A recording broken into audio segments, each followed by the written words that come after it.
kick back Yeah. are $7 a month. So shout out to everybody that's paying and that's allowing us to buy bottles and drink from kickback cups and shit. So shout out to y'all. And having said that, what's the name of the podcast, JB? Nigga. It's called A Pod Named Kickback.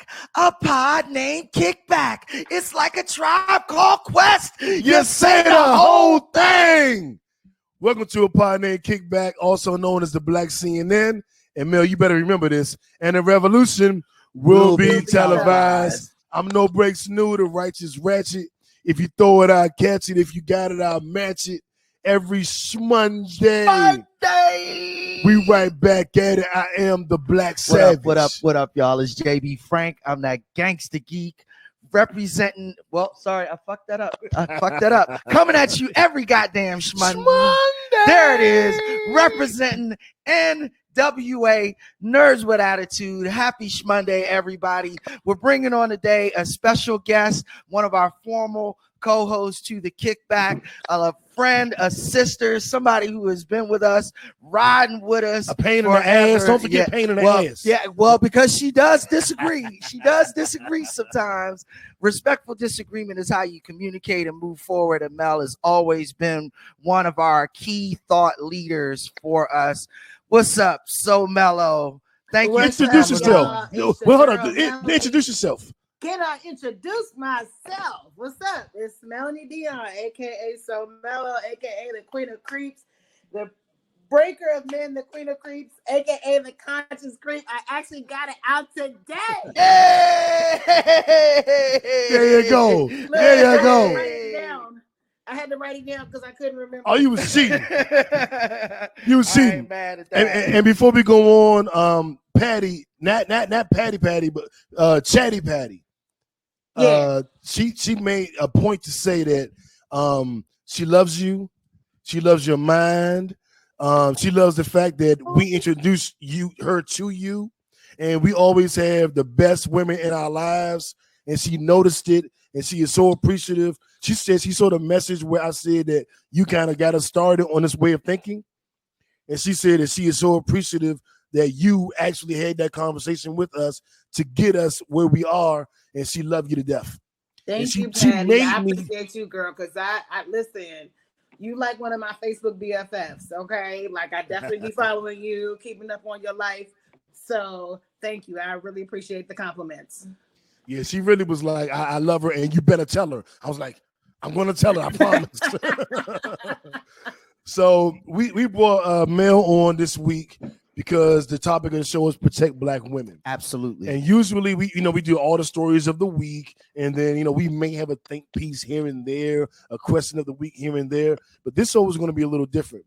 We're going to spend a little bit of time on the topics of the week, and we're going to spend a bulk of the show on the concept of protecting Black women.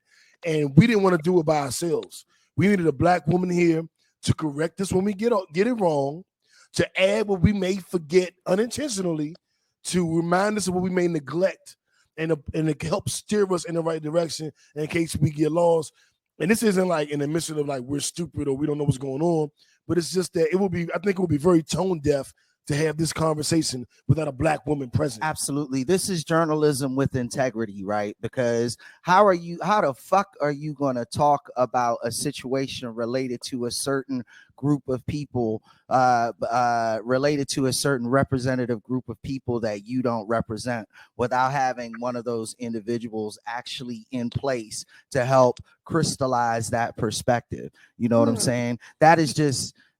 It bugs the shit out of me when you go on TV and you see two white people talking about Black Lives Matter. It's like, really, right, nigga? Like, really? Like, so having you here is us paying, it's the start of us making sure that we do this the right way. You know what I'm saying? AKA Tyler Perry needs to take a note from this, because he damn sure be writing shows and movies from the Black woman's perspective, and he is not a Black woman, but okay.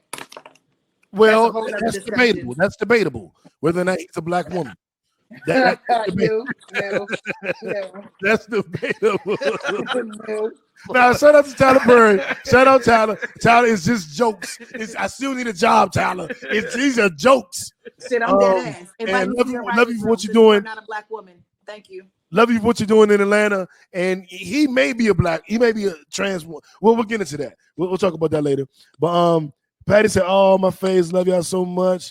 Ron said that I guess Mel helped school him on rape culture by watching this show, watching this podcast. When we had the episode Rape Culture in America 2-3 years ago, people are saying that conversation helped them understand it. And you were a big part of that, Mel. Yeah. So shout out to you. Damn, y'all. Thank you. I mean, it was my idea. I was the evolved one that decided to bring that to the platform. But I didn't have the information, so I had to go to Mel and ask her how to do it. Again, journalism with integrity. You don't jump up on the podcast and start talking about black women without having a black woman there to express the real perspective. We can talk to you about how black men feel about black women, but I'm not about to sit here and say that I'm gonna, speak for them or even speak as one of them. You know what I'm saying? Facts. You can't do that. You just can't. And since we can't speak for them or as one of them, we do have a black woman here with us today, so Mello, and we're going to do our job to convey the conversations we've had. I've been having conversations with Patty, with Mel, Akua. I've had conversations with, I know I'm saying people's names on the podcast, but I've been talking to you. I've had conversations with several black women this week about certain things that have been going on. But the thing about it was, it started before these videos came out. Before we saw the woman get hit with a skateboard, before we saw the woman being thrown in a dumpster, before we saw the woman being attacked outside of a Mercedes-Benz Center and couldn't even get in her car. Before that, the conversation started in our Facebook group, a pod named Kickback, on Monday.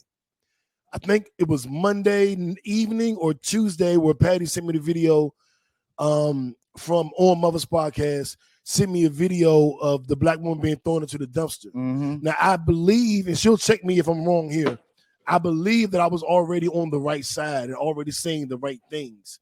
But when she showed me that video, it kind of pushed me over the top. And so I've been having this conversation all week, and I decided like by Wednesday or Thursday, this episode would be dedicated to the concept of protecting black women. And there's a lot involved in that, and we're going to go all the way into it. We're not going to play with it. We are going to have the uncomfortable conversation. Yes. We're going to do it. But first, we want to kind of get through some of the earlier topics of the week. And JB, do you have the topics? Yeah, I got them right here. Brother. Excellent. So we always start with high-low. So let's start with high-low. My high of the week was figuring out, we're moving. Me and JB always live in the same vicinity. That's my brother. We keep the family together. His kids are my god kids, and we went and looked at some properties, some areas, and we have narrowed it down. We know exactly where we're going, and that was my high of the week, to figure it out, to see that I love the spot and it felt good about it. That was my high. Getting the fuck out of Sandy Springs. Love you, Sandy Springs, but we got to fucking go. That was my personal high. My personal low of the week was, with all the work I do, all the effort I put in, all of the thinking, all of the consideration, all of the concern, all of the empathy that I had put forth as far as relating to my black sisters, realizing that I still was coming up short. Like, goddamn. I'm not blaming anybody but myself. It was just the harsh reality. Yes, you do a lot. Great, good kudos to you, Nu. You can still do more. And when I look myself in the mirror and realize I need to do a lot more, I was like, oh, man. I really thought I was killing it. I thought I was on my game. I thought I was the shining example. And then I got smacked with the truth that, good job, do more. And I accept the challenge, and that's why we're doing the show. Yeah, you couldn't have put it any better, Nu. My low of this week reflected yours. However, my perspective was a little different because, as par for the course, when you got the video, you immediately shot it to me, right? Yep. So then I took a look at it. We both watched in horror, and then we had a conversation about it, and then the subsequent conversations that you had been having on Facebook. And that was a real low for me, because number one, it was a wake-up call, because there has to be, you know, you have to feel a little guilt in that situation, because part of you has to legitimately ask yourself, if you were in that situation, if you were a bystander in that situation, would you step up and say, whoa, don't do that shit, and potentially get your ass whooped bad or killed? It was a bunch of them motherfuckers out there. Would you do that? You know, so it was a gut check for me. You know what I'm saying? Yeah. That gut check happened for me. And then to also step back and say, God damn, niggas, all the good work that, you know, New and myself and Jeremy from Germany and Jay Billions and F and Shmee and Coffee, you know, all of the good things that we do, the way we try and edify our women, support our women. You go out here, you do this fuck shit. And now we got to deal with this shit now because of your dumbass bullshit. Cut that that really was a low for me, because it pissed me the fuck off. Like, pissed me off. Yeah. My high for this week was today, Father's Day. I had a glorious Father's Day. I was able to spend a ton of time with my kids. We got out there and grilled and cooked. Kel made me some burgers today for Father's Day. They were delicious. You know, we got to hang out and be together goddamn all day. And that's a father's dream. You know, I was standing over the grill, smoking my eyes, cooking and shit. But, you know, that's a cold beer in my hand and my kids and the dogs around me. That's a great Father's Day for me, you know. So that was my high of the week. Yeah, happy Father's Day to all the fathers out there. We love you. We appreciate you. I know damn near nothing but great fathers. So shout out to y'all. Happy Father's Day to y'all. Mel, what is your high and low of the week? Sorry, I keep sneezing. Hold on. That's because you be potty. That's like Corona. Excuse me. Bless you. My high of the week was also my low of the week. It's my birthday. It was my birthday on Thursday. Thank you, Shim. It was my birthday this past Thursday. And 71, right? 71? Anyway. Yeah, so while that's supposed to be a joyous occasion, it kind of sucked because of COVID and not being able to do things like how I would normally be able to do them. Which, like, because I wasn't, it's a roundabout way to get to the conversation we're about to have later. But yeah, talking to male friends and I'm gonna say friends in quotes, and just having uncomfortable conversations with them. That was the low, which could also be viewed as a high, but whatever. The highs and lows are the same. So I actually understand that. Yeah. I know what you mean. Yeah. You were able to have the conversation, which is a high, but maybe not get the results you wanted, which is probably a low. Is that accurate? Yeah. Okay. And I know you've been going through it this week, Mel. So I want you to, to be in a comfortable space. We love you. We here with you. And I don't want you to, don't be uncomfortable. If you get upset, it's okay. If you get angry, it's okay. If you gotta fucking cry, it's okay. You let me get a peek into what you've been going through, and it's okay for you to feel however you feel at any moment. We got you. All good. So let's go ahead and rip through these topics, because we are the Black Sea, and then so we want to make my sure left stroke just went viral. Our viral story of the week, JB, was what? Oh, okay. Well, let's start really quickly with Father's Day. This is a show dedicated to Black women, dedicated to protecting Black women and understanding what that means. But we would be remiss if we didn't acknowledge Father's Day. Now, you talked a little bit about your experience as a godfather, as a step-in dad, and shout out to the stepdads and father figures and role models and big brothers that also play a role. it is with regret and with kind of like a god damn. We can't spend all of today celebrating you. Us. We can't. Because unfortunately, some of the other fathers weren't doing what they were supposed to do. Exactly. Some of the other sons weren't doing what they were supposed to do. So we can't spend a whole show dedicated to Black fatherhood. We appreciate you. We respect you. We love you. We salute you. But we got other business to discuss today. So we're moving on. Happy Father's Day. Love. But we're moving on because we got other things to address. There it is. Number 2 is Juneteenth, and the political and social reaction that we've seen in light of and in conjunction with all of the protests and the relative awareness that the country has opened its eyes to. Juneteenth has become a much bigger, a much more celebrated holiday. Now, our asshole, fucknut, stupid ass motherfucking president actually literally tried to go on Twitter and say that he made Juneteenth famous because, well, we'll get into that later. Dumb ass, stupid motherfucker didn't wake up and realize, well, maybe if we're marching in the street about racial injustice, we should focus on holidays like Juneteenth. Everybody else got it. He didn't know. Exactly. I do want to shout out to the companies and corporations that were in a position to and were willing to acknowledge Juneteenth as a national holiday.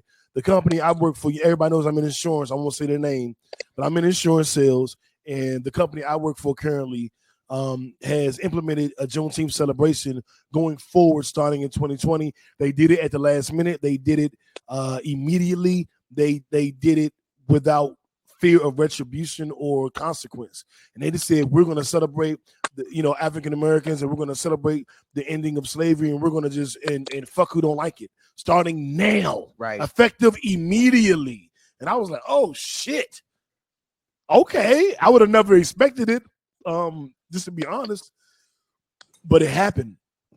And now I really do feel like I'm in good hands, if you get the metaphor. So yeah, shout out to them. Shout out to every company that has implemented this. I respect it. I love it. I appreciate it. We did a shout out to everybody who like the video games that are putting up Black Lives Matter. What's the shooting game? Call of Duty and Madden and Live and all the games. Amazon Prime. Amazon, if you have a Fire Stick, that's the first message that comes up. Black Lives Matter. So shout out to all of you. Too many to name, but we appreciate you and we see you and we love you. And it's not enough yet. Nope. Keep going. This is a great start, though. Mel? Agreed. It is not enough. And I don't want people to get distracted in thinking that that's enough because it's not enough. We have a long road ahead of us, so don't settle for this shit. All right, this is just little shit. We have a long road ahead of us, so don't get complacent now. Facts. We've existed in a state of accommodation for far too long. We will not exist in that now. Our what the fuck story of the week. And this speaks to that point, Mel. We're not going to celebrate the fact that one of the officers who killed Breonna Taylor was fired. Yeah, no, that's not enough. Near good enough. No, that's nowhere near enough. It's 3 months late in the first place. Like, hello, this shit happened like in March or some shit. Like, why did it take all of these protests and all that other shit for us to get to this point where where would you say he got fired or something? Only fired, not charged. So we don't even have charges. And we know that there's another officer involved in this shit too. So no, we cannot be complacent with this shit. Like, no, we have a very long road ahead of us. Like, if the officers in Atlanta could get fired 3 fucking days later for the shit that they did to the black man, Rayshard Brooks. Lord Jesus, I'm confusing all their names now. Rayshard Brooks. If they can get fired in 3 days, and it's sad that I'm confusing all their names now. Why can't the fucking officers in Kentucky be fired too? Like, they should be fired. They should be brought up on charges. This is ridiculous. Like, come on, man. And then did y'all see the police report about the incident? Yeah, no information in it. She had no injuries. Yeah, it was ridiculous. Lie. It was ridiculous. She died, nigga. How the fuck she literally has no died? Overt lie. She literally died. and they're trying to Goddamn say there were lie. no injuries. And she died in the pool of her own blood. They had a nope. We're not going down this path. I'm not going No. here. Yeah. We got some other fish to fry today, but it's a fucked up scenario. And then you look at the contrast at what happened in Atlanta when Rayshard Brooks was murdered. He was murdered. The cops the cops were fired. The police chief was fired, and now the cop who murdered Rayshard Brooks is being brought up on up to 11 felony charges, I believe, Yeah. at this point. And the main one being felony murder. Yes. So you look at the contrast between those two things, those two events, and you say, we still got more work to do because we're waking up some people, but some motherfuckers are still still laying in the bed, they're shitting the bed, Speaking of so laying in bed, and on top of coronavirus, we now have the blue flu, where all these Atlanta Oh officers Lord, are falling out because they upset. Oh yeah, the blue flu. Yeah, they're calling out sick in protest of Rayshard Brooks being brought up on felony charges. Rayshard Brooks, the officers that killed him, being brought up on felony charges. Yes. The other officers are the ones who are calling in sick. Right. Well, you say Rayshard Brooks. Yeah. Sorry. Yeah. No, good correction. That's fair. They're the ones calling in sick right now, and they're doing this trying to impede justice as a penalty for the government seeking out justice. Right. Mm-hmm. So this is a strong arm tactic. Like, none of us are stupid. We clearly know what this is. This is an abuse of power and bullying. Facts. And when I talked to my friend who works for APD, he said that they're calling out because they can now be prosecuted for any any charges or allegations of misconduct before this happened. So now they don't know what the process going forward is. They feel like, none of them are protected now because they're now being held accountable for the fuck shit that they've done. So but why should you be protected for committing abuse and murder? Like, what? And they shouldn't be.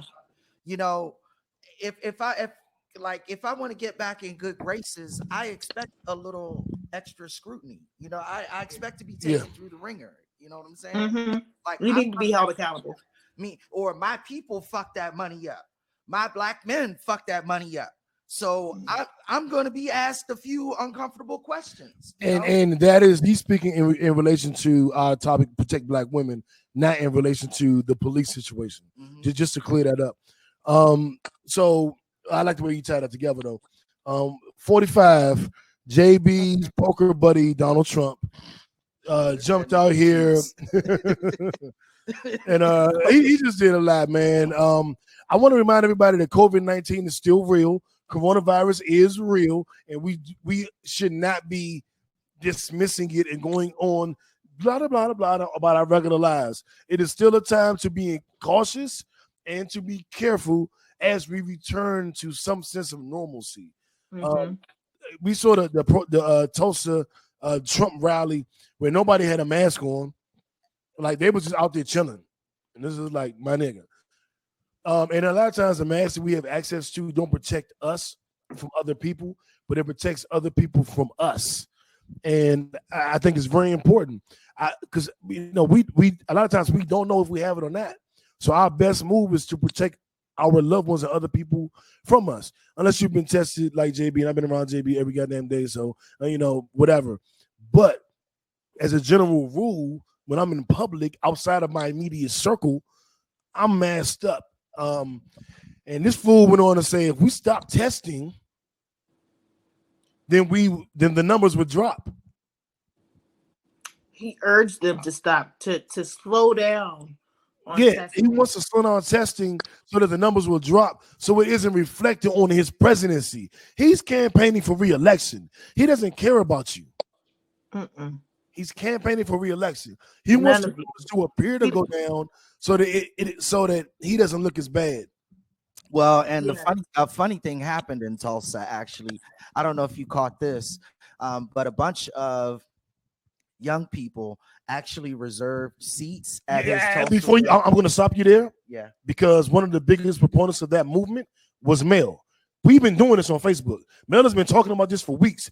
Reserve tickets so that it'll be an empty audience. I'm stopping you there because the person who's the most responsible that I know is Mel. So yeah, talk So about it. Mel, break that down. So it's funny. I took a page from the Prince of Petty, 50 Cent, which when I said it, I didn't even realize that that's what he had done. But apparently, this is a thing that he had done. But my whole concept was like, hey, y'all, let's reserve tickets. So it looks like there's a whole bunch of people coming, and then we just not show up. That was the whole thing behind it. And I know when I said it, a lot of people jumped on it. I'm glad to see that it resulted in the turnout that it did amount to, because there was only 6,200 people in attendance, and they have been bragging about how many people were supposed to be attending this rally. It was like, sold out. 100,000 people are going to be here. Oh, it's going to be amazing. There were like 800,000 people have requested tickets. 1 million people have requested tickets. They got 6,000, a little over 6,000. So I want to, and it kind of irks my nerves that they're giving credit to the Zoomers, Gen Z, right? But that's a whole nother because your old ass, you were a baby boomer from the 40s, and it was your idea. Anyway, so I'm very pleased to see that he got the small turnout that he did get. Like they canceled the like pre-rally outside the rally because there was really nobody. The overflow rally, there was nobody there. That was totally canceled. And then they started aggressively texting people, telling them like, "Oh, we still have seats available." Like, fuck y'all, man. You see Trump getting off the plane, looking all dejected and sad. Looking so sad. One is the loneliest fucking number, and he. Yeah, we gotta fight dirty like that. That's how we're gonna win. You gotta fight them the way they fight us. Man. Exactly. We gotta fight dirty. Let's go lower. Like, fuck that shit. Yeah. Like, nice. Right. Like, we in a fight. This is a fight, and you gotta know you in a fight in order to win. You know what I'm saying? Mm-hmm. I'm tired of being nice. I'm tired of being nice to these motherfuckers. Yeah, I loved it. Let's move on to our next topic. Our Nipsey Hussle Award. We're giving out this award to Clark Atlanta, to Big Dave Cheesesteak, and the Slutty Vegans, because they all put up money for Rayshard Brooks' kids to get a full scholarship to college. They bought his wife a brand new car, and just gave her, donations of money to help her through this process with this, I believe to be 3 children. I may be off on that. I apologize if I'm off, but I believe he had 3 children, and they all have full rides to Clark Atlanta University. Big Dave Cheesesteak and Slutty Vegans put their money together to buy the mother a new car so that she could get them around. And I just love that living in Atlanta now. I'm a DC nigga. Don't be dumb. But I've been in Atlanta almost a decade. And to see that our Atlanta businesses are stepping up to the plate, to see that Clark Atlanta University stepped up to the plate, it's similar to even what Kanye did by putting that money aside for George Floyd's children. I just love it when affluent African Americans, Black people give back. And I will be going to Slutty Vegan over the next week or two and getting some Slutty vegetables. And I will be going to Big Dave's Cheesesteak and getting the cheesesteak. And let's give Famous Dave an extra shout out because Famous Dave is the barbecue place. The cheesesteak place is Big Dave. Is it Baby? Okay. Yeah, Big Dave. Famous Dave's is the barbecue. It's Big Dave? Famous Dave's is DC. I could have sworn it was okay. Well, with Dave, okay, it's Dave with the cheesesteaks. Okay, let's give him an extra shout out because he was impacted by the riots. Yeah.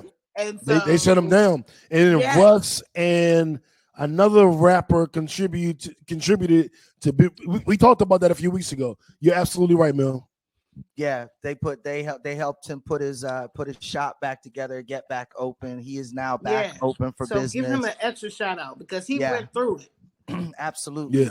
Absolutely. And for him to face that type of consequence as a result of these riots and still want to give back and still want to contribute in a positive way. It's real easy to turn your back on something like that at that point in time. Yeah. Exactly. So shout out to you. We will be patronizing, and we will be supporting, and we will be shouting you out because we love you. And Indeed. we appreciate your work in the community. Aside from giving us good food, you're putting in fucking work. That's and nowadays that's kind of unheard of. So we definitely appreciate you. And now it is time to shift our focus and have a real conversation, have an uncomfortable conversation, and have a much overdue conversation. And it's going to be centered around protecting Black women, valuing Black women, listening to Black women. Now, JB and myself, we are not going to get here up here and pretend to understand everything that Black women are going through or how they're feeling about what they're going through. What we are going to do is show empathy. What we are going to do is show you where we stand. What we are going to do is listen to Mel as there's a lot of weight on your shoulders, Mel, but as she attempts to convey how Black women are feeling, and as she attempts to correct us in our interpretation of that, and even in our implementation of remedying this, because we don't have the perfect plan. JB, you got a perfect plan? Absolutely not. Me Absolutely neither. not. I know we're trying, and wherever it's like the what's it called, the gyroscope. You going from the Earth to the moon. You're 99% off course, so it's constant course correction. This way, this way, this way, this way, this way, this way, till you make it there. So I'm not going to pretend that I know all the answers or I got it. I'm going to say I'm willing to learn and I'm willing to put in the work. And I think I speak for both of us with Absolutely. To start this off, for those of you who have been living under a rock, a video went viral earlier this week.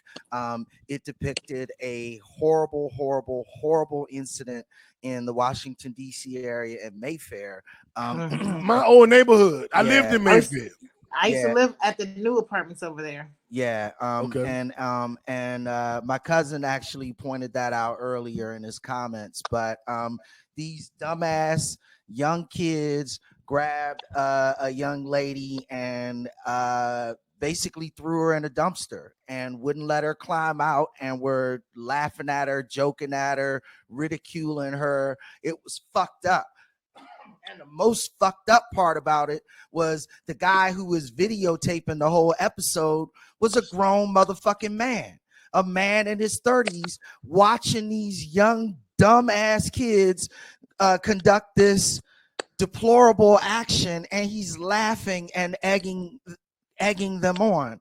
Obviously, this put our people, particularly our Black women, I'll be our right back. queens, in an uproar, in an outrage. And just to give you some brevity, we were having this conversation. I got you. We were having this conversation about Black women and protecting Black women and how they're feeling before the videos came out in our Facebook group, a pod named Kickback on Facebook. Yeah. And we were having that conversation and going through all of this, back and forth with me and on the side of the ladies. I think, ladies, correct me if you think I'm wrong, and against some of the brothers who didn't understand what was going on. Then the video came out. And I was like, hey, you. Then another video came out of a guy trying to get a girl's number, and she wasn't responsive, and he smacked her with a skateboard. Yeah, a skateboard. Yes, the whole skateboard. Yes. And then there was another video of the woman outside of the Mercedes-Benz Center here in Atlanta that couldn't get to her car because a group of men just decided to heckle her, and because she was, how she was built, very voluptuous with muscle. And they were just harassing her to the point where she couldn't even get in her fucking car. And somebody was videotaping on their phone like it was cool. So after having the initial conversation, then seeing those 3 videos, the conversations that I reached out to my sisters and some reached out to me to have was like, I see why y'all are so mad at us. I see, I knew you were mad and you were right to be mad. Now I see why you're this mad. And talking to a lot of our sisters that reached out, I understood a little more, and I decided I wanted this week's episode to be all about this. So that's where we are. That's the history of the conversation. If you watched the show, 2-3 years ago when Mel was here, we had conversations about rape culture in America. We had conversations about the Me Too movement. We had conversations about black men being straight black men being the white men of our race, which I'll never agree with, and I think it's total bullshit. But we're not even going to discuss that today. But we've had those conversations, so we've been open to the concept that we fucking up.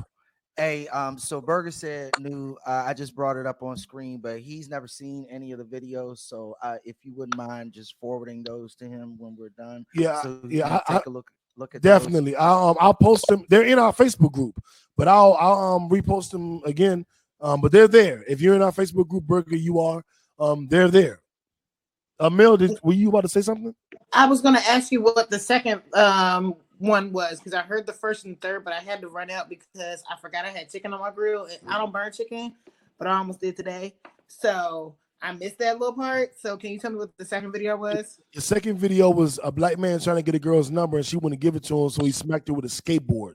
Okay. Well, did you see the fourth? Well, then let me bring up a fourth one where there's a woman going to her car and there's two black men. One gets in the back seat and then the other one like follows back to get into the front seat and they kidnap her. I don't know if she was ever found. Whoa. Jesus Christ. So there's that. We don't know if she was found?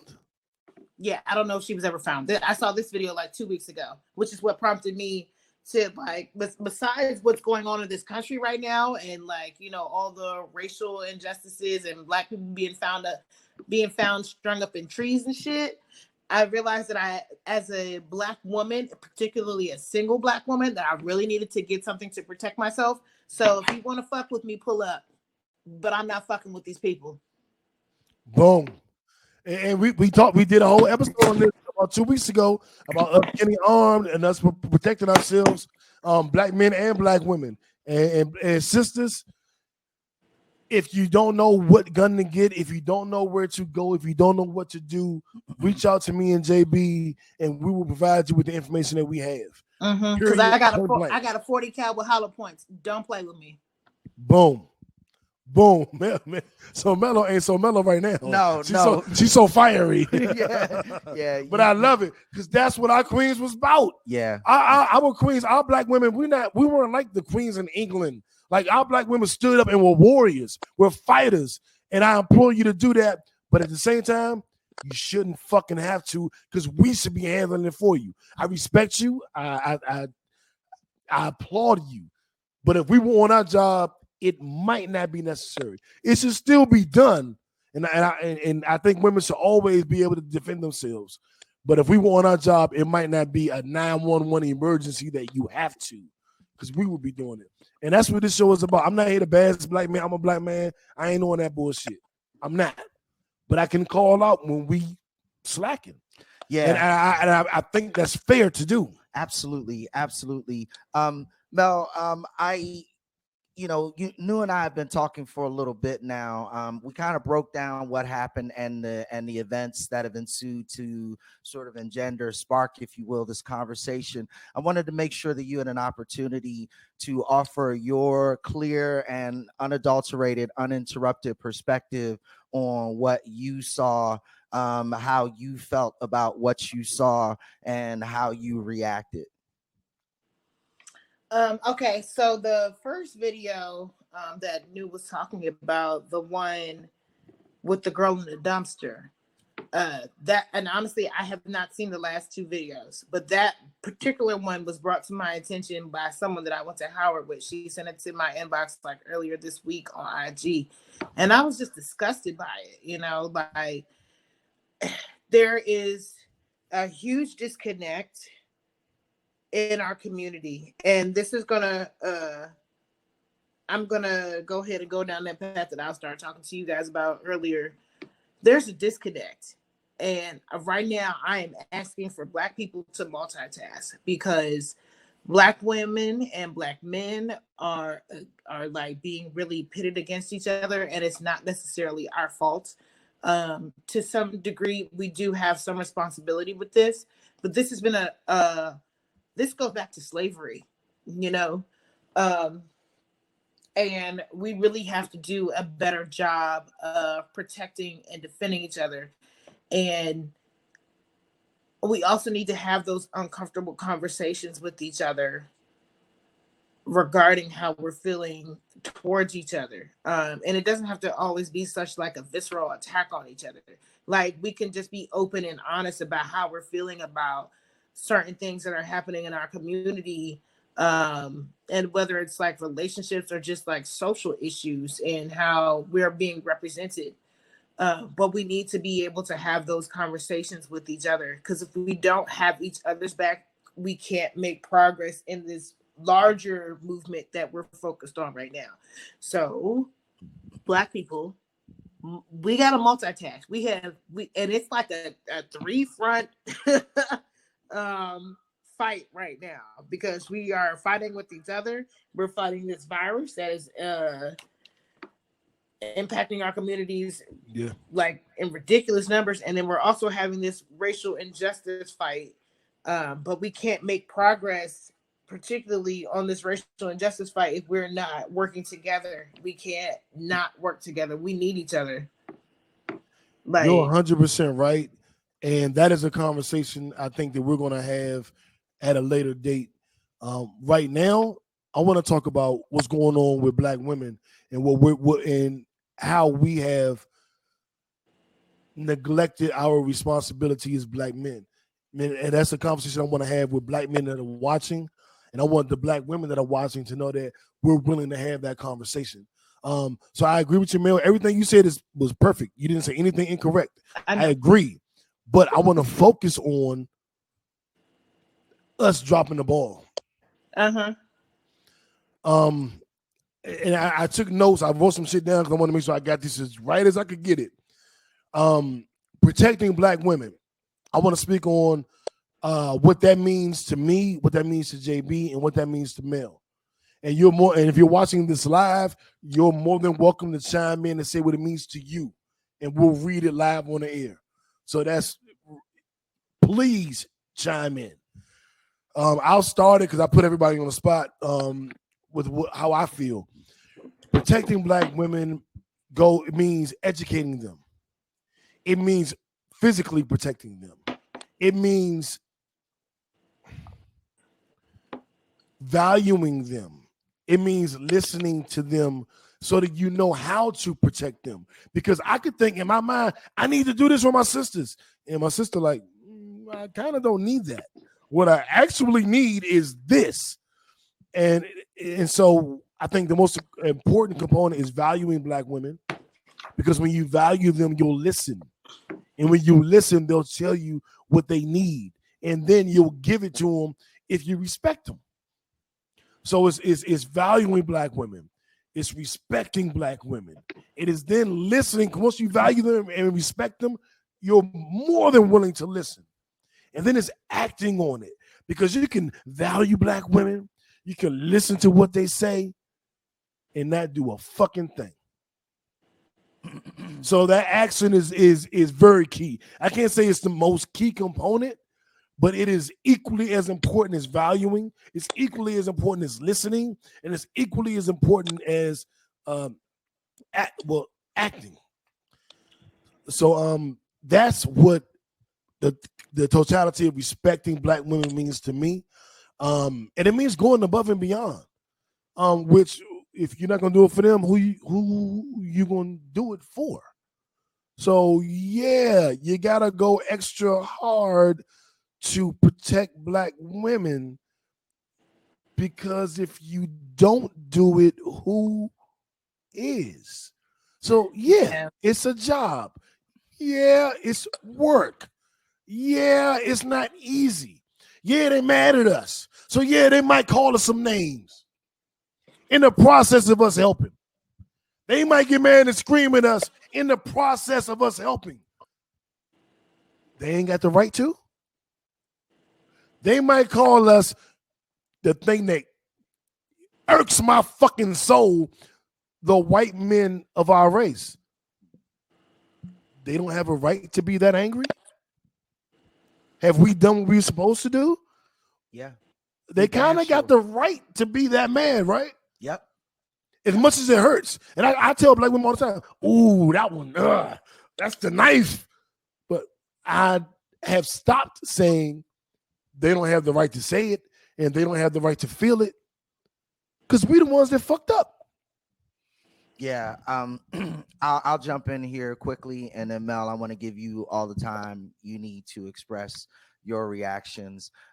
For me, protecting Black women starts with us as men empowering ourselves and allowing ourselves to recognize the power and the prowess of the Black women who are in our lives. Believe it or not, now this problem isn't just a problem with Black men, but this problem is greater exacerbated with Black men because as a Black familial unit, we have more work to do. We have more hurdles to surmount than other people. All of us have been told as we were raised, we've got to work twice as hard. We've got to be twice as smart. We got to be twice as fast. So Black men, we can't use white men, Indian men, Muslim men, Asian men, Chinese men, Hispanic men as a model for how we treat our women. We need to create a familial and a sexual and a social unit that shows the world how a man can appreciate, respect, and empower a woman so that society respects that woman and her place in society. Number one. Number two, we have to act on those objectives, right? So if you feel in your heart that women don't deserve to be treated that way, when you see it happening, when you see it going on, when you see sexual discrimination in the workplace, when you see sexual harassment in the workplace, fucking say something. Put a stop to that shit. Be a motherfucking man. Us Black men love to stand up and talk about how we not gonna let anybody fuck with us, and you goddamn better not talk to us that kind of way, and don't be about, you better not come out the side of your face or your neck or whatever the fuck else or whatever. Why can't we do that for our women? Because guess what, man? They do it for us. They've been doing it for us. Thank you. It wasn't just black. It wasn't just Black men in the streets protesting when George Floyd was murdered. It was Black women out there. They were doing that for us. And you're betraying them. But when you don't do what they're doing, what the fuck? Be a man. Stand behind the bullshit that you espouse for your manhood. And let it apply universally. Be responsible. When you see something, say something. Honor and respect individuals. Hold on, JB. Say that again. When you see something, say something. That might be the title of the show. Say it one more time, JB. When you see something, say something. Like, your silence is complicit. Thank you. Thank you. Cut this shit out. Like, cut this Bama fuck bitch little boy shit out. You're not a man when you do this shit. You're not a man when you disrespect a woman. Period. That's all I got, y'all. Thank you, JB, because you definitely touched on some things that I was getting ready to touch on. I will just say Black women have been coming to the aid of Black men, Black people since the beginning. And a lot of times we are shitted on because we're perceived to have attitudes. Maybe we have attitudes for a reason because it goes both ways, but they've been, like I said, they've been putting us against each other, and we really need to have each other's backs. And a lot of times it feels like we are out there supporting you guys, but we don't get that same love back unless it's a girl that you're interested in and that you're trying to fuck. So I need for Black men to stop only defending the women that you are interested in sexually. You got to defend all of us, Like, it can't just be when it's convenient for you. If you There see you some go. shit, like you said, if you see something, say something. Because like it's like that shit with the whole dumpster, that shit shouldn't have happened. Like, Thank you. especially that grown ass man. That should not have happened. You, as a full grown ass man, are responsible for teaching these young men how they are supposed to be treating women. And that shouldn't have happened in the first place. And it's funny because, like, when this topic was brought up, because I've been seeing it a lot on social media and I've been fighting with it because it's been something that I have been aware of for a long time, but I wanted to believe that we had made progress on it. And then like one night I was going to bed and it was just like, things just kept playing in my head, particularly the one with the dumpster, and then even like the trans women that have been found killed. Like, that's a whole nother issue. But like, well, not killed, but well, there's a whole lot of them that have been killed, but that was attacked. Um, just thinking about how those issues have played out and the lack of support behind them, and seeing some of the disparaging comments that Black men have made, like regarding Black women, I'm like, man, I wanted to believe that we had evolved in that way. We were unifying and coming together, and making progress on these types of things. But maybe I'm just evolved and just want to. Maybe I'm just a hopeless, optimistic person, and just want to see the best in people when they don't deserve our best, when they show you time and time again who they are. And I'm not putting that on all Black men, but there are Black men out there who have a lot of negative things to say about Black women, and Black women have been there to uplift them and try to make them better. And we just want that same respect. Like, help us, because we out here fearing for our lives. Like, I'm legitimately scared that one day some white men or some Black men are gonna pull up on me and try to do some bodily harm to me, which is a reason why I was prompted to get a gun. I should have got a gun a long time ago, but like, in this climate, for real, I definitely felt like I needed to get a gun because shit is just going left, way left. And I feel like I need to defend myself because I can't depend on Black men to come to my aid. The Black men that I don't know, the Black men that I do know, like you guys, will be there to defend me. But I'm not around y'all all the time, and everybody's not blessed to have that, to keep that kind of company. Because even if you do know them, that doesn't mean they'll come to your defense. Right. You know what I'm saying? So, yeah, I'm blessed to have guys like y'all in my life. But when I'm not with y'all, I got to be prepared to defend myself because I can't rely on other men to help me out. And that's real, and that's the entire purpose of this show, is to address that. Now, we can't talk about what Black men need to do and how they've been fucking up without having a real conversation about what we need to do and how we've been fucking up specifically. Me and JB had a conversation, and I told him straight up, like, and I'm going to admit this freely, and I welcome all criticism and all critique. This is not where I am now, but it's where I was, and I deserve whatever vitriol is thrown my way because this is where I was. I treated the women in my family, my close friend women, the women I dated, like umpteenth level. These the queens. I'm texting my kill you. Blah, blah, blah. But the average Black woman walking down the street, I looked there like, I don't know that bitch.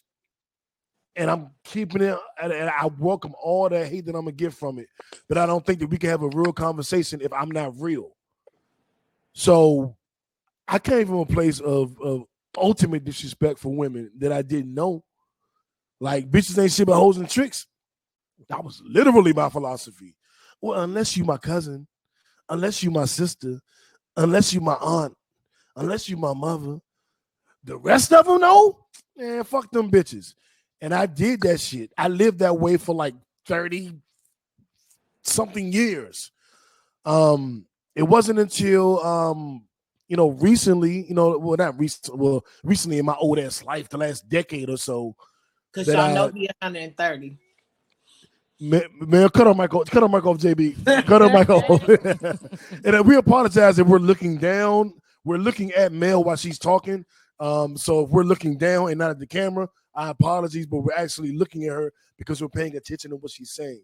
Our apologies though, because it probably doesn't look good. Me and JB like this. And like, nigga, what are you looking at? I keep trying to lean the shit back so I can kind of glance at her and still look at you got on like sunglasses like Billions, so I can't really see. Oh yeah. Shout out to Billions. But getting right back on track. I have been a huge part of the problem. I've always been influential. I've always had niggas that looked up to me. I've always had women that looked up to me. And I've always had a large audience from my rapper days. So I have been a part of the problem. And that's why it's so important for me to be a part of the solution, because I know for a fact I was part of the problem. And I wanted to have that moment of transparency so that you can, I will hope that tells you that I'm coming from a good place now, and I want this to get to a place where black women and black men are both comfortable, and I'm willing to expose myself in the process. Not on no martyr shit. I don't deserve a trophy, but I'm down. I'm willing to ride is what I'm trying to say, and I know my wrongdoing, and I understand it mainly because of the women in my life. And I said it once, I say it again, mainly because of what Mel brought to me. And I give Baldy credit. They both brought a level of understanding to me, information to me that made me reevaluate. Because, well, be clear, 5-10 years ago, I thought I crossed over and was in the right. I thought I was on the right side of this conversation. I thought I was definitely leading the way in treating our black women the right way. And about 2-3 years ago, I realized I wasn't. I'm like, oh shit, I'm still not on the right side. God damn. I've made so many changes, but I'm still not there. And that made me make more changes. And I'm not going to say that I'm there today.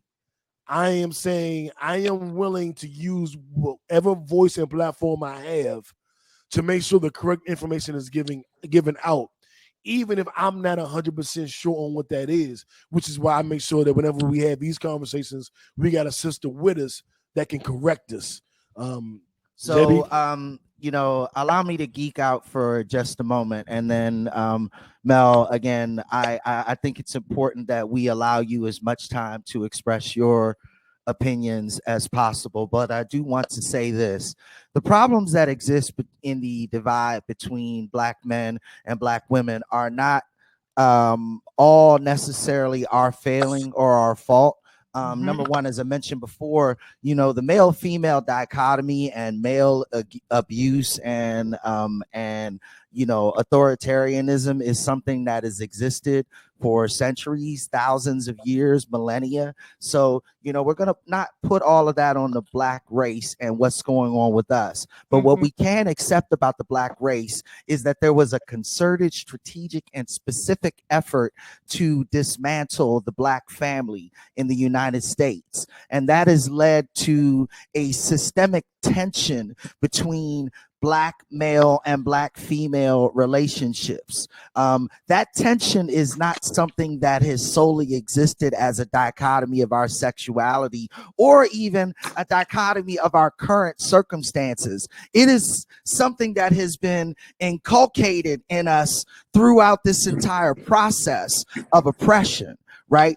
You know, black men don't just disrespect and belittle and down black women because they're horrible motherfuckers and that's what it is.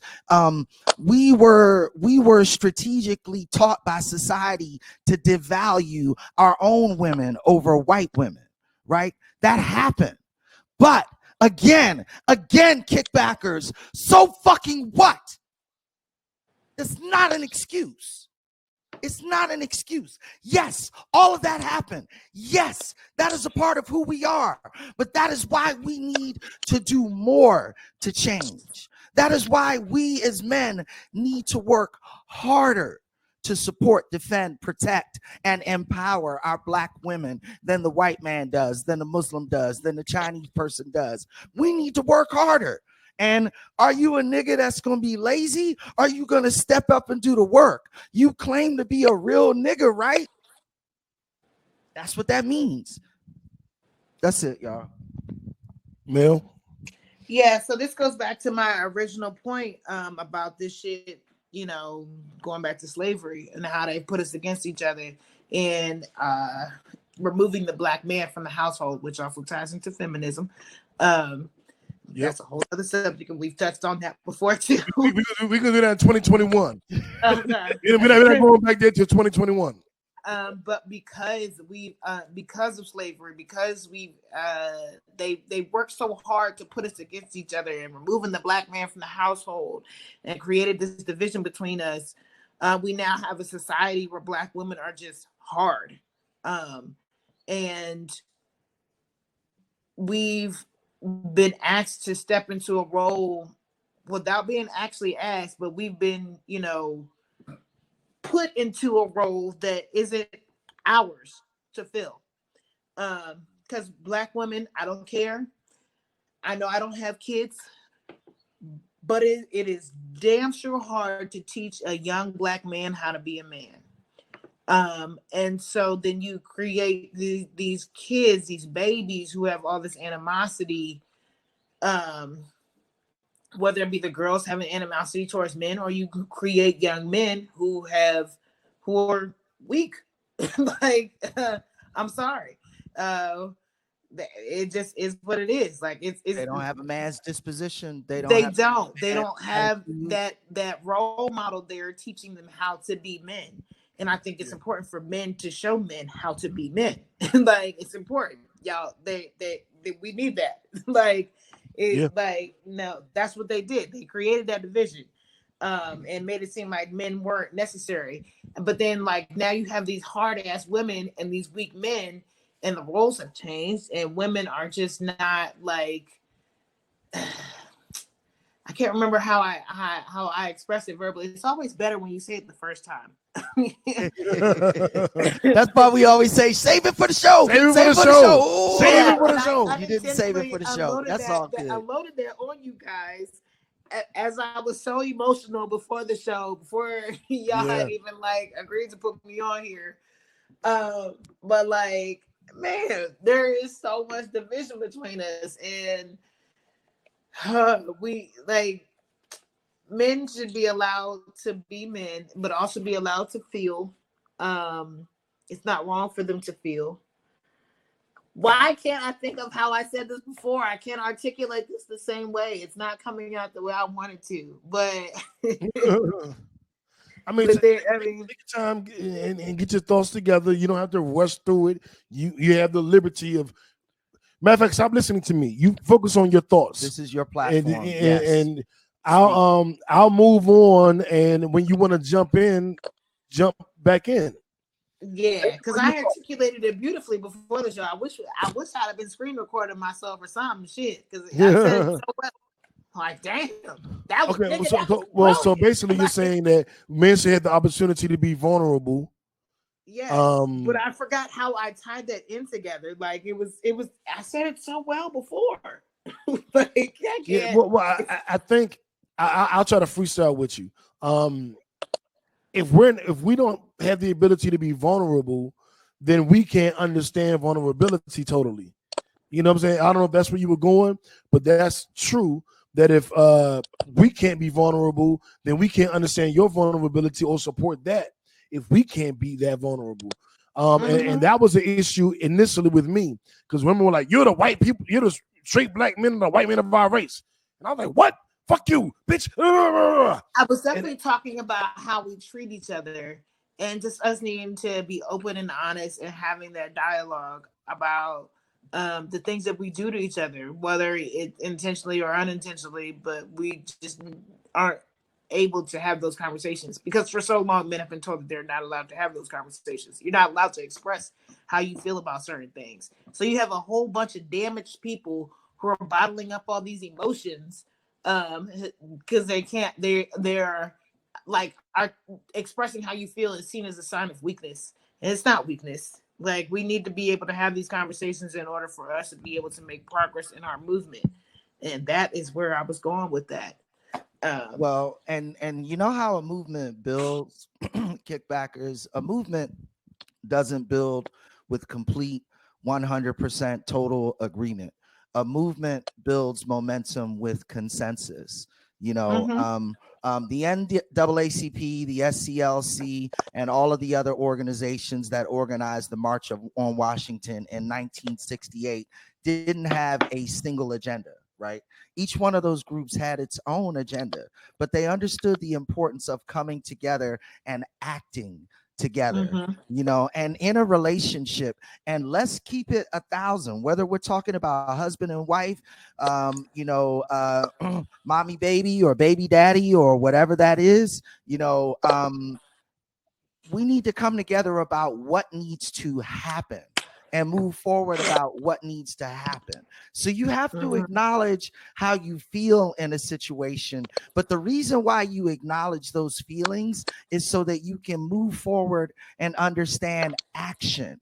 You know, yeah, I hurt you this way, you hurt me this way. How do we moving forward so that we don't hurt each other this way moving forward? How do we move forward in such a way that we are both achieving both of our sets of objectives, because those objectives are aligned? They are not one and the same, but they are aligned. Both of us are trying to move in the same direction. You know what I'm saying? Women are going to have different thoughts, feelings, and desires and agendas than men are. That's fine.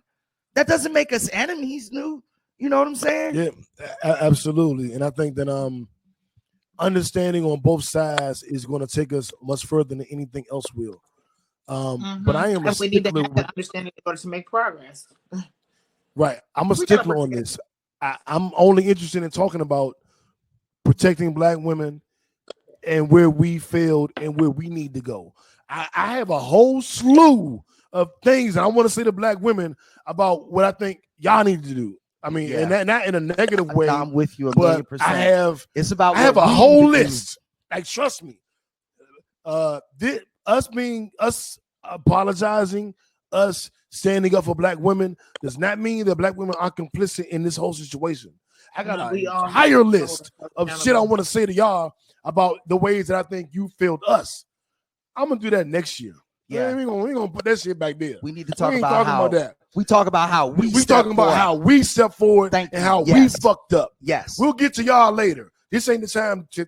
I'm not interested in correcting my sisters right now. We'll get to that shit later. I'm still trying to get our brothers on the same page. Once I know our brothers are on the same page, I'll call you out then, ladies. But now I ain't worried about that. Yep. I'm worried about what we can do. Yep. And I think it starts, if you don't know what to do, if you're a Black man watching this right now, like, we was doing fucked up shit. Oh, I ain't know. Well, shit. What was we doing? Well, this is the time to listen, because I want to address that shit. This is the time to pay attention. Fuck our podcast. The number one thing you could do is talk to the Black women in your life, because that's all we did. Me and JB ain't no super well, he is the gangster geek, but we're not no super, knowledgeable niggas that know everything. We just talk to our Black sisters and we listen. We hear them and then we try to make changes. That's really it. It's really just that. And I'm not gonna go into freaknik and bike week culture and club culture, but I do want to bring up one example because Mel was very instrumental in this. Mel and a few of our other female friends gave us a scenario where we were the women walking through the club and they were the men. Yes. And they showed us. Huh? Y'all didn't like that shit. No. Y'all did not like that. They showed us just how graphic and disgusting and rapey black men can be to black women in a club, just in a lounge, as they're trying to just walk to their table. The groping, the comments, the posturing, the appearance of threats that they go through just from entering the door of the establishment to getting to their section, their table, or their particular part they want to hang out in. God, I All wish I they was go there. through I would just to totally get to be a that place. nasty creep. Yeah, yeah.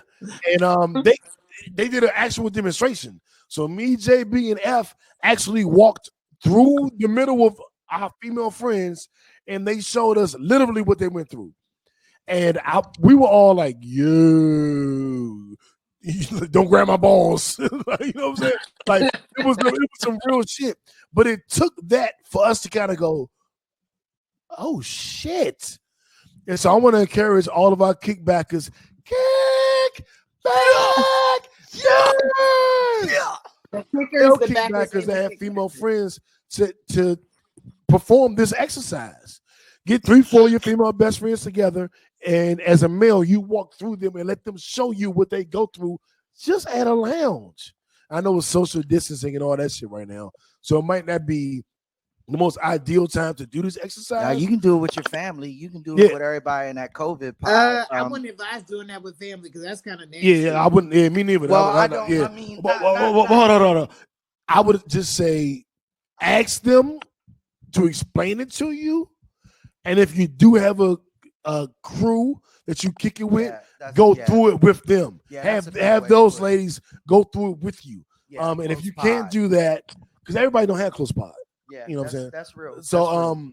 if you can't do that, then ask the ladies, hey, just give me an idea, sis, of you getting to the club and then walking to your section or wherever you plan a party at. What is that experience like? And if they can't show you, have them tell you. And you'll be like, damn. Yeah, it's fucked up. It's Because fucked you'll up. realize I did grab a girl's hand when she was walking. I'm one of them niggas. Oh, Or no. Or I did try to stick my hand down her shirt or her pants. Yeah. I'm not one of them niggas, Yeah, but those niggas that's- exist. Yeah, and that's it's real. I've had all of them have happened to me in the club, in the go-go, in the regular club. They've all happened to me. Yeah, and I know, and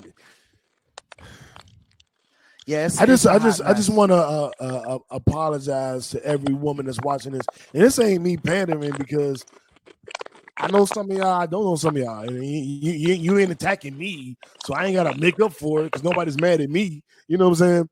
But it's just understanding what you go through and understanding that I didn't understand it before makes me apologetic. If that makes sense.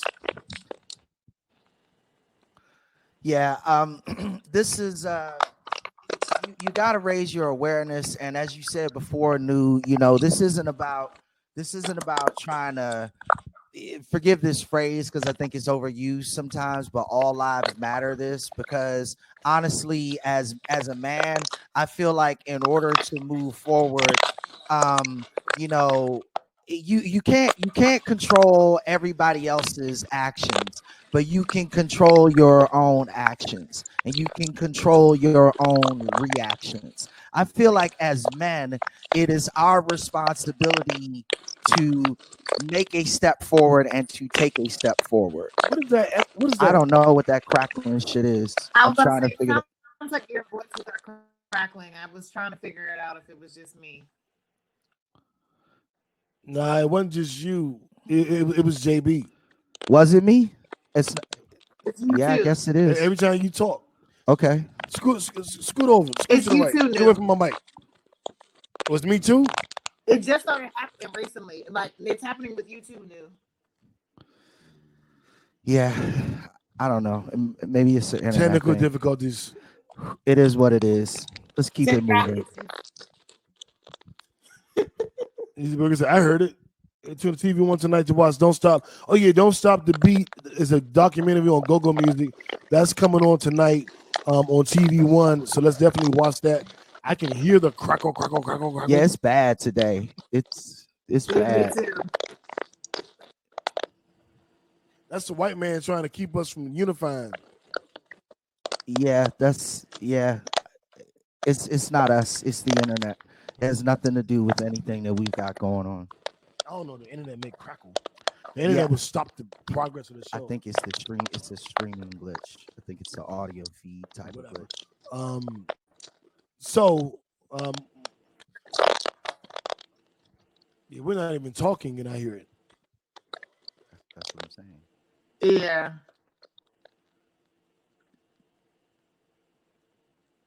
It stopped. That's so weird. It stops as soon as y'all stop talking.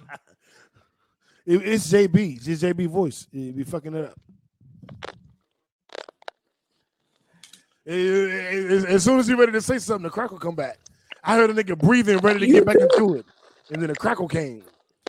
It happens to you too. Don't be pointing out facts to me. Don't be acting all Trumpish. So okay, we've all heard it. Trumpian. Burger laughing at. Don't be laughing at us, Burger. But we do want to this show was important to us because we wanted to discuss what's going on and we wanted to address a lot of these things. I'll again say talk to the women in your life. Like it's no reason in 2020 for us to be in the dark about this. There's no reason in 2020 for us to be tone deaf to this. But also if we're not the most hip and we're learning, it's no reason to cancel us. And I want to end with the J. Cole No Name controversy of the last week. No Name went on social media to talk about, formerly No Name Gypsy, to talk about we good? Yeah. Okay. Yeah. To talk about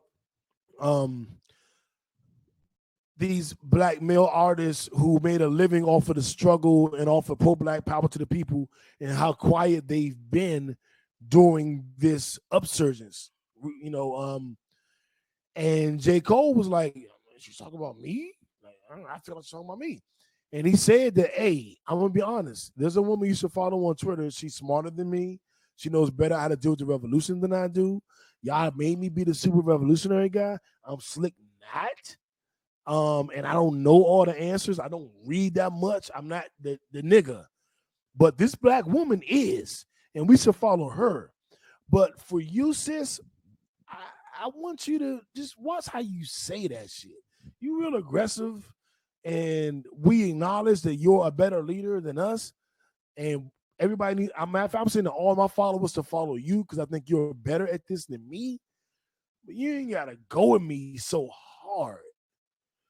And she responded with everything that's going on. The one thing you got to say is a response to me. You're not talking about Ahmaud Arbery. You're not talking about Breonna Taylor. You're not talking about George Floyd. You're talking about my delivery of the message and how it hits you. Like you could have done a little bit more with your platform. I want to defend J. Cole just by saying that he has been out marching and he has done more with his platform. That's why he's one of those pro-black rappers. He may not have been as active vocally recently, but he's done the work. I don't think anybody's going to disagree that J. Cole has done the work. But it brought me to an interesting point about tone and men calling out women's tone. And I don't want to talk about that necessarily, but I want to acknowledge it because I think that's another part of the issue. I know when black women say that we were the white men of our race, they pretty much lost me immediately. Oh, well, fuck you. If you think that I'm what white men are, I don't really have anything to say to you. Like it's irreconcilable differences at this point. We can't fix that. You call me a white man, it's no way to fix it. So we're done then. And that has been my attitude the last couple of years. I'm not as staunch on that now because I kind of understand more the level of anger.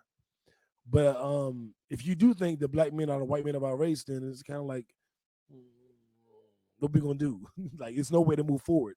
We should just end it now. So I think that we gotta. If you feel that way, feel that way. But no, it's probably the end of black unity. So you deal with it how you will. I'll deal with it how I will. But we're not gonna cancel J. Cole, a young brother who's been doing a lot of positive things that may have made some tone deaf points. Um, hopefully he learns from it, and hopefully he's forgiven. Because if we're gonna say right now this is the end of J. Cole, then I'm like, well, that's the end of the black race. Like that's too much. Okay, good. But to his point, I think there is a lot to say about delivery of messaging, because I know for myself, I've definitely come off very abrasive to some people, and they don't necessarily receive what I'm trying to give them. So I think that we do need to be careful of how we convey our messaging, because you can lose people. You may mean good, but like if everything you're saying comes off as condescending, because this was an issue that I had with one of the people that you're kind of cool with, new, who I'm not gonna mention right now, but the silverback. But messaging can get lost from the messenger and how you convey that messaging. So you need to be very mindful, especially if you have that platform. You can't just be shouting at people and telling them they're stupid. Like, especially if it's something that you're aware of that other people aren't aware of. Sometimes you got to talk to people like they're children. You know what I'm saying? And make them aware of things, and bring them a different perspective in a way that they can understand it, that they may not have seen it before. So that's something that all of us have to be mindful of, because we do have these platforms that we can speak from, but we can totally risk losing those people who have the intentions of learning from us, because it's something that we can speak from, something that we may be knowledgeable of, that they may not understand. But if we are, just very like harsh in our rhetoric, we will lose them altogether. So I think I can agree with him from that. Like, so I see it from both sides. Like, share the information, but be careful of how you share it, because you will offend some people. And I know we don't want to tiptoe and, walk on eggshells when we're talking about certain things, but sometimes you have to in order to get your message across. Berger said Facebook is saying our time is up, because even now Mel sounds cracked up. It's not just us two. We're gonna try to get through it. Bear with us. We're gonna wrap up in the next minute or two. But I appreciate your comments, Mel. I appreciate what you're saying. I appreciate you coming from that vantage point and you being able to see that vantage point. That is much appreciated. Yeah, it's all about branding, and it's all about messaging when you are trying to create momentum for a movement. And this isn't just a problem within our communities and some of the activism that we endeavor with. This is a problem that is endemic to the Democratic Party. Cancel culture has become a little bit of a scourge throughout the liberalist movement, because we are so quick to jump up on our high horse and belittle those who do not necessarily agree with us, even if they are riding with us. You know what I'm saying? So the the LGBTQTI community and the Black community have a lot of similarities within the context of their agenda. But if we are constantly confronting each other over relative issues, then we can't move forward on the major objective. You know what I'm saying? And those issues can be communicated so that we can get those into the overall agenda. But you can't be mad at me for thinking that that issue is less important than yours. I'm not you. I'm not going to think that that's as important to me as it is to you. And that's okay. As long as I'm riding with you, I don't need to, that's okay. Like, if say the message and say it in such a way where I can get it and I can ride with it. And then we all can ride together. You know what I'm saying? Yeah, and it sounds like somebody chewing ice on the mic. But cancel culture is bullshit. I don't support cancel culture. I have tried to step away from that. Now, I do cancel culture in real life. I will get rid of you in real life. I'm even working on that. But just getting rid of somebody who makes one bad statement or one tone deaf statement, like, no, especially not no goddamn J. Cole, who has been riding with us and for us. We're not getting rid of him because he was a little tone deaf with his comments to No Name. No, we're not doing it. And honestly, I don't even think he was tone deaf. It's all about perspective. Boom. And I'm gonna let Mel say that. I'm not gonna say anything. I'm gonna let a black woman say that. Thank you. And yeah. We will work through this. I'm gonna follow. No, I follow No Name. I listened to her music before, but I didn't follow her. But I'm going to follow her because J. Cole told me to. J. Cole said that No Name is super intelligent, and we could all learn a lot from following her. So that's what I took from their little rap beef, is that she's someone I should follow. So for everybody hating on J. Cole and mad at J. Cole, I'm following No Name because J. Cole said she was brilliant. So, take from that what you will, but he told me she's brilliant, so now I'm following her. I don't think he meant any ill intent. That's my take. But sisters, as we wrap this show up, I want to say that, and I don't think I'm overstating it, we apologize for our lack of accountability and our lack of action. We understand we have underserved you. We understand we've taken advantage. We understand we've abused you. We understand. And I mean, we as in black men and we as in New and JB, we understand what we've done. It's clear to us now. And we understand to a degree what we must do. And I expect what we must do going forward is going to change based on our understanding.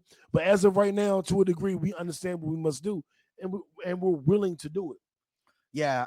Final comments on this issue. We're sorry for what you've experienced. We're sorry for the pain that you have endured, not only directly by us through our own personal abuses and transgressions and mistakes, but also through us in our inaction and our inability to stand up and protect, but also to empower and respect you. I can't change what happened in the past, but I can change how I'm going to move in the future, ladies. And so my promise to you is that I will move in the future in a way that is conducive to success. What that also means is, as New mentioned earlier, we're trying to go to the fucking moon, y'all. Like, don't be dumb. That's what the fuck it is. We're trying to get to the moon. We're trying to surmount racism. We're trying to enact a quote unquote peaceful revolution within a country. We need to be moving together. And I make this commitment to you, my black women. I am going to step forward. I am going to step forward and do the work.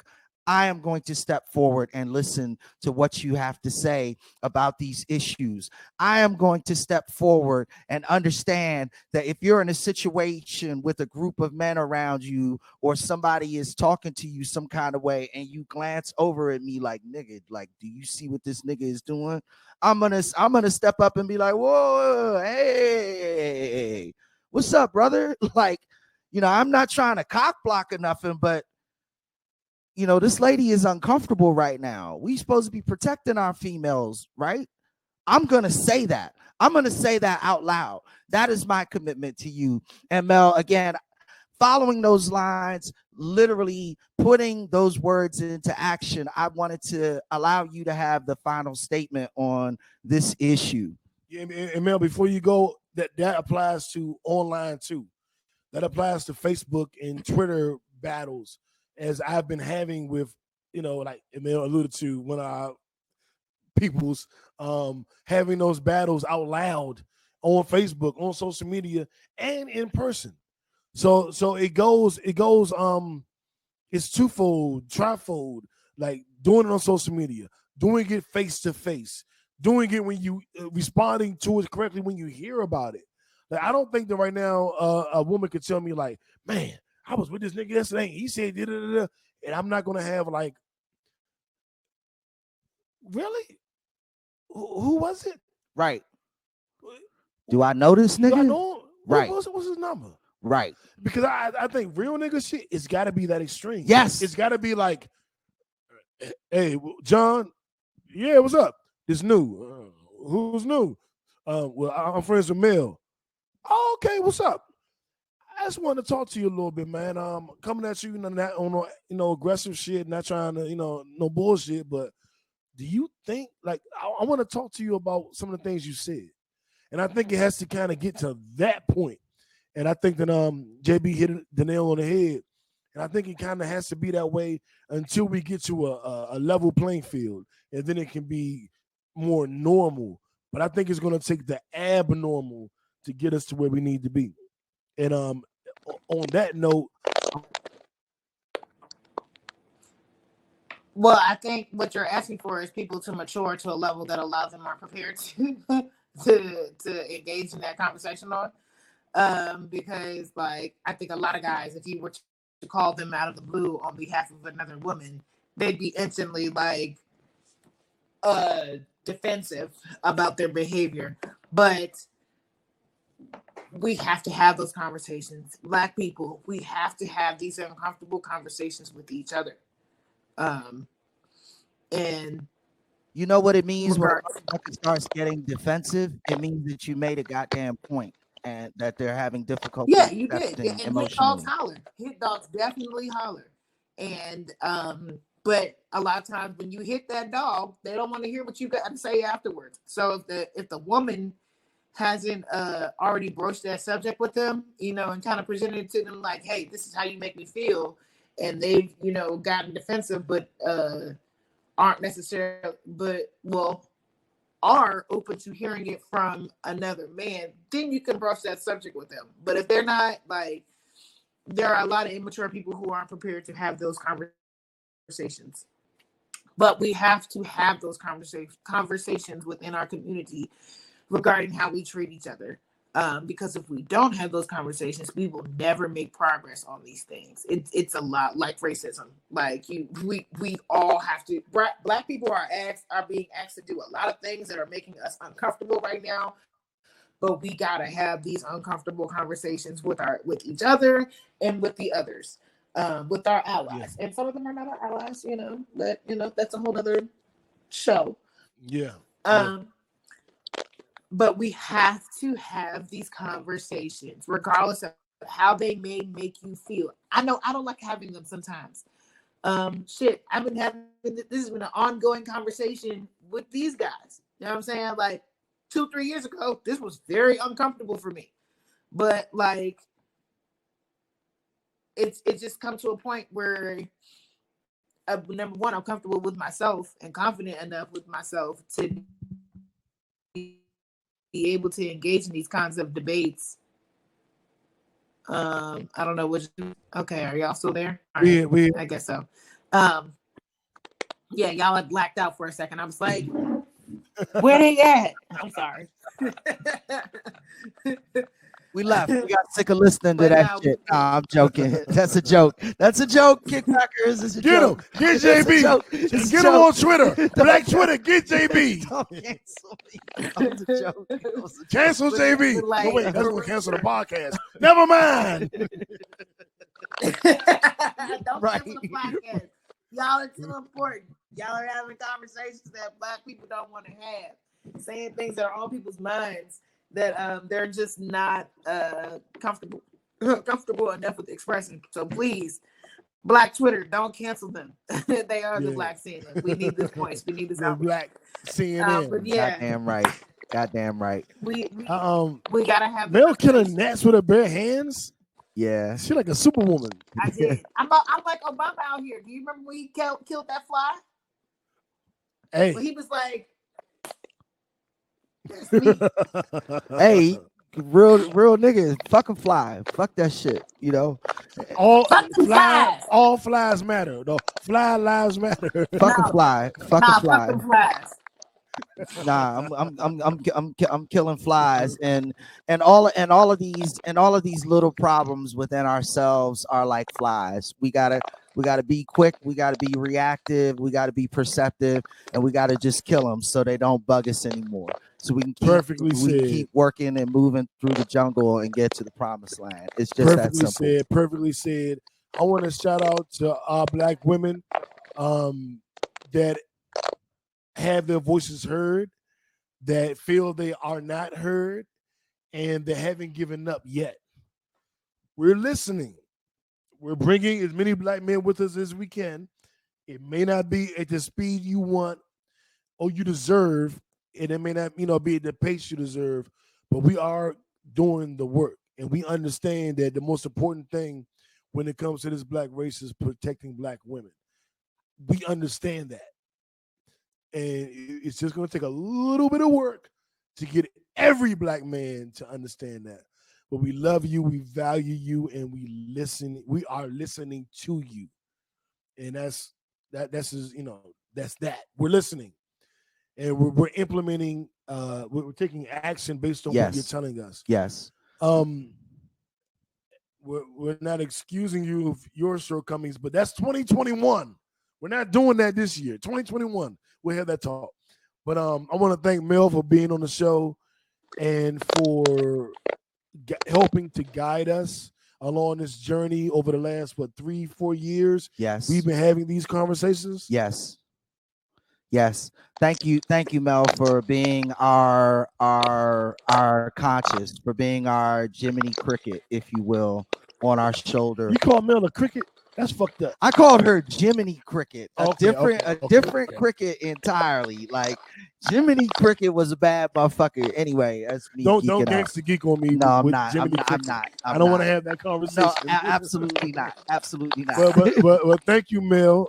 We appreciate you and all of our sisters that couldn't be here tonight on the show, that have been helping to guide us and influence us and educate us on the things that we didn't know, or the things we overlooked, or the things we just didn't see. You know what I'm saying?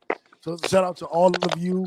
Shout out to the brothers that's been like, hey, New, did you ever think of this?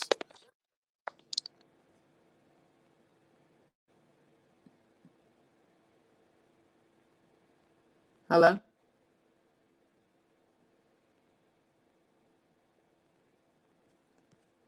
Okay. I don't know what just happened. Just anything, any last words? Fellas? Huh? She said something like this internet cut her off. Can you hear us? Any last words, Mel? Hello. Yeah, we gonna get up out of here. We doing final words, Mel. Shit. Love each other. That's all I got. Love each other. Don't be afraid to have those uncomfortable conversations, because we got to in order for us to make progress. Thanks. Last words. Good night and God bless.